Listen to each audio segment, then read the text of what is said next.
Hello students, welcome to TDC classes. आज हम discuss करने वाले हैं वो सीयूटी यूजी का 2026 का जो फिजिक्स का सिलेबस है उसके बारे में डिस्कशन करने वाले हैं। कंप्लीट फिजिक्स अगर आप करके जाओगे जो सिलेबस में मेंशन है उससे बाहर नहीं आएगा। आप सिलेबस को फोकस करेगा। मैं सिलेबस पे आता हूँ सीधा। जो आपका सिलेबस रहता है मैं इसकी बात कर लेता हूँ। जो सिलेबस रहता है सीयूटी का उसमें सबसे पहला जो चैप्टर आता है दैट इज इलेक्ट्रोस्टैटिक। जो आपके क्लास 12th का सिलेबस है उसी में है। कुछ चीज़ें आपकी बस थोड़ी सी चेंज होंगी, वो हम देखेंगे, ध्यान से देखिएगा। जब हम बात करते हैं सर सबसे पहले आता है इलेक्ट्रोस्टैटिक। इलेक्ट्रोस्टैटिक में क्या क्या पॉइंट्स हैं सर? इलेक्ट्रोस्टैटिक में इलेक्ट्रिक चार्ज की डेफिनेशन है, उनके कंजर्वेशन की बात करते हैं, कुलोम्ब्स लॉ की बात करते हैं। कुलोम्ब्स लॉ सर फोर्सेस के बारे में बताया था उसकी बात करते हैं। फिर आता है सुपरपोजिशन प्रिंसिपल।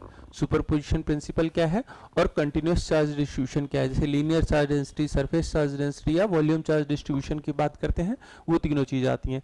फिर इसी में दूसरा पॉइंट आता है that is electric field. Electric field के बारे में कंप्लीट डिस्कशन होगा, चाहे वो पॉइंट चार्ज की वजह से, चाहे फील्ड लाइंस की बात हो, चाहे डायपोल की बात हो, चाहे टॉर्क की बात हो ड्यू टू डायपोल, ये सब बात करेंगे।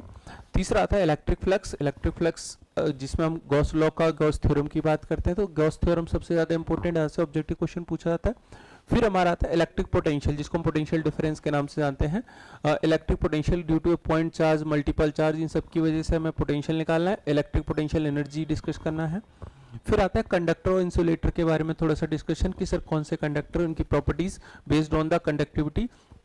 कैपेसिटेंस क्या होता है, कॉम्बिनेशन ऑफ कैपेसिटेंस क्या होता है, दैट इज सीरीज और पैरेलल कॉम्बिनेशन की बात करते हैं। फिर दूसरा सबसे ज्यादा इंपॉर्टेंट पहला चैप्टर है। फिर दूसरा इंपॉर्टेंट टॉपिक है दैट इज करंट इलेक्ट्रिसिटी, जिसमें आप जो करंट इलेक्ट्रिसिटी में बात करते हैं सर करंट क्या होता है, उसका डायरेक्शन क्या होता है, ओम्स लॉ क्या होता है, इलेक्ट्रिकल रेसिस्टेंस क्या होता है, रेसिस्टिविटी क्या होती है, और जो वेरिएशन होता है इलेक्ट्रिकल एनर्जी का, पावर का, वो सब देखें। कंडक्टिविटी की बात करते हैं। ये आपका सिलेबस है और जिसमें सबसे ज्यादा क्वेश्चन आपका व्हीटस्टोन ब्रिज और किरचॉफ्स लॉ मेंशन किया है स्पेशली, तो यहाँ पे आपको खास तौर पे ध्यान देना होगा। फिर तीसरा चैप्टर आता है magnetic facts. Sir magnetic effects of magnet electric current और मैग्नेटिज्म की बात करते हैं, यहाँ पे आपके पास मैग्नेटिक कंसेप्ट आता है, एक्सपेरिमेंट आता है स्टेट का, Biot-Savart's law that is important, application इसकी आती हैं। सर एप्लीकेशन के साथ साथ एम्पेयर सर्किटल लॉ आता है। किसी भी फोर्स करंट कैरिंग कंडक्टर के ऊपर फोर्स निकालना का वो क्वेश्चन यहाँ से बनता है। ठीक है, तो ये आपका सेकंड चैप्टर हो जाता है, that is third chapter magnetism, magnetic effect and current, magnetic effects of current and magnetism. फिर तीसरा जो हमारा चौथा पार्ट आता है that is electromagnetic induction and alternating current. Sir EMI और अल्टरनेटिंग करंट, ये अल्टरनेटिंग करंट काफी इंपॉर्टेंट टॉपिक हो जाता है, जिसमें आपके पास पीक वैल्यू, आरएमएस वैल्यू के बारे में बात करते हैं। ये इलेक्ट्रोमैग्नेटिक इंडक्शन में फैराडेज लॉ इंपॉर्टेंट है आपके लिए, लेंज लॉ इंपॉर्टेंट है, एडी करंट क्या होता है। कुछ सिलेबस यहाँ पे 12th में नहीं है बट यहाँ पे मेंशन किया हुआ है। सेल्फ एंड म्यूचुअल इंडक्टेंस का बात करते हैं। एसी जनरेटर एंड ट्रांसफार्मर को ध्यान से पढ़ लेना, जो भी डॉट लगा के उन्होंने मेंशन किया सिलेबस, इतना ही सिलेबस आपको करके जाना है। फिर हमारे पास पांचवा आता है इलेक्ट्रोमैग्नेटिक वेव। इलेक्ट्रोमैग्नेटिक वेव में डिस्प्लेसमेंट करंट क्या होता है, इलेक्ट्रोमैग्नेटिक वेव्स क्या होते हैं, उनकी कैरेक्टरिस्टिक्स के बारे में पढ़ना है। इलेक्ट्रोमैग्नेटिक स्पेक्ट्रम के बारे में पढ़ना है, ये इंपॉर्टेंट है, यहाँ से क्वेश्चन बनता है।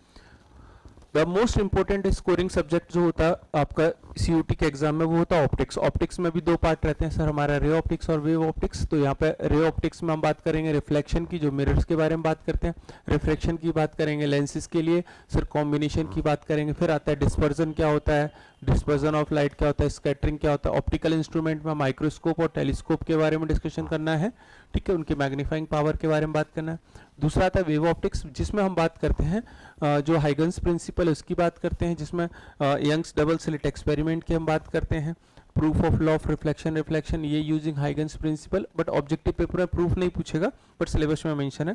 डिफ्रैक्शन क्या होता है, पोलराइजेशन क्या होती है, ये दोनों इंपॉर्टेंट टॉपिक है जहाँ पे डिफ्रैक्शन से और इंटरफेरेंस से क्वेश्चन बनता ही बनता है। आगे बात करते हैं नेक्स्ट टॉपिक पे, जो हमारा सातवां चैप्टर होता है, ये हम बात करते हैं मॉडर्न फिजिक्स की।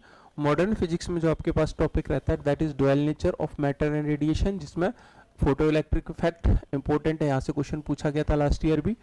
उसके बाद आइंस्टीन फोटो इलेक्ट्रिक इक्वेशन क्या है, पार्टिकल नेचर कैसा है, मैटर वेव्स क्या है, जिसमें मैटर वेव्स में डी ब्रोगली रिलेशन आपको याद रखना है।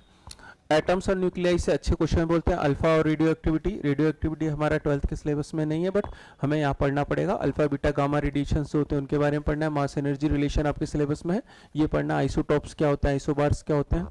In the last chapter is electronic devices में आपके पास एनर्जी इवेंट्स पढ़ना है थोड़ा सा, जिसमें हम कंडक्टर्स की बात करते हैं, इंसुलेटर की। मोस्ट इंपॉर्टेंट सेमीकंडक्टर इसके साथ साथ एप्लीकेशंस डायोड के फॉर्म में, इन फॉरवर्ड और रिवर्स बायस में, डायोड एज ए रेक्टिफायर। इतना ही सिलेबस आपको करना है।